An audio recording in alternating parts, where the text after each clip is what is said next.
What's going on, everybody? It's etaprime back here again. It's been a couple years since I've tested out Geforce Now on the channel, and recently Nvidia reached out asking me if I'd like to make a video about it. And with all of the technological improvements that have been done on their server side, newer GPUs, lower latency, I figured, yeah, I'd go ahead and make a video about Geforce Now and see how much it's improved. I did notice that we have a lot of new settings here, and I want to go over those in just a bit, but what you're seeing on screen right now is my main laptop. This is just kind of a laptop I carry around because it gets really good battery life. It's got an iGPU and it can run some games at 720p, but it's definitely not a gaming machine.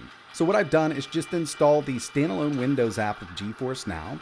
I'm using an Xbox controller connected over Bluetooth, and I'm also just using Wi-Fi here to play Cyberpunk 2077 maxed out with RTX on. And I'll tell you, if I didn't know any better, I really wouldn't think this is cloud gaming. With all of the new improvements to Geforce Now, like the enhanced visuals and higher-end GPUs with their higher-tier subscriptions, this could make sense to a lot of people out there if they can afford that high-end hardware right up front. And one of the greatest things about Geforce Now is it works on most every platform. So Android, iOS, Mac, you could get this up and running in Linux. And right now I'm in Windows, just using that standalone Windows Geforce Now app. This is really awesome, and so far it's been working really well. Moving in just a bit closer so we can get a better look at everything. Like I mentioned, this works on basically all platforms: iOS, Android, Windows, Mac. You can even use it in a browser. So if you just wanted to launch it in a browser, you could, or you could download the standalone application. Personally, I like using this on Windows, and I'm just on a simple laptop right now with no dedicated GPU. There are a few tiers that you can choose from when it comes to Geforce Now. There's the free basic rig, longest queue times, 1 hour session times, performance, short queue times, 6 hours, and you get an RTX card with 8 CPU cores, 1440p RTX on, and of course Ultimate.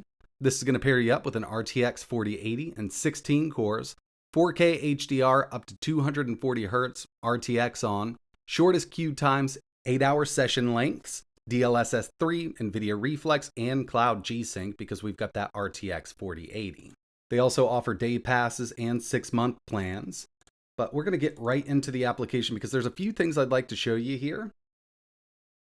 So in order to get this up and running, you will need an account. And I've connected 2 of my 5 accounts. So if we go over here, you can see there's Ubisoft, Battle.net, Epic Games, Steam, and Xbox. I'm actually paired up with Xbox and Steam right now.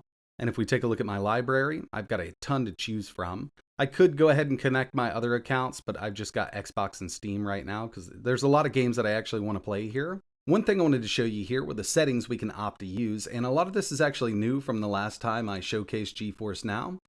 If you head over to settings and scroll down a bit, streaming quality. Most people are going to keep this on balanced.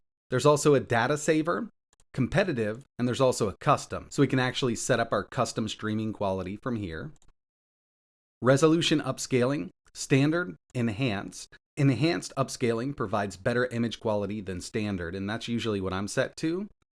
In-game graphic settings. With this enabled, it's going to save your graphic settings that you used with said game. With the disabled, it's going to default down to whatever they have it set to. I've usually got this checked. And down a bit, game languages, Discord-rich preferences. But yeah, I'd say one of the most valuable settings to turn on is actually the enhanced resolution upscaling. This actually looks really good while streaming, even if you're just set to balanced mode here. But depending on your internet connection, I mean, you could go with the custom mode. It's really up to you. And along with my own library collection, we've got top sellers, sales and specials, and of course, free to play. Let's go with Marvel Rivals. I'm going to mark as owned, and that's because I've already been playing it through Steam. It must be in your Steam library. So now I've just got access to it right here. But another cool thing is multiple platforms. So for instance, something like Call of Duty. This is set up through my Xbox account that I have connected. But if we go to these 3 little dots here, change game store. It's on Battle.net, Steam, and Xbox, but since I've got this account connected, it already scanned all of my games, it knows that I own it, and I can play it through here. I always thought this was pretty interesting, because if you own it on a different store, you will have access to it here. And in total, right now, there are 2,128 games that you can play through Geforce Now. This does fluctuate, and with the free-to-play side, 166 games to choose from. There's a ton in here. Moving back over to a little bit of gameplay, I've got Forza Horizon 5 running here, and there's a few things that I wanted to show you.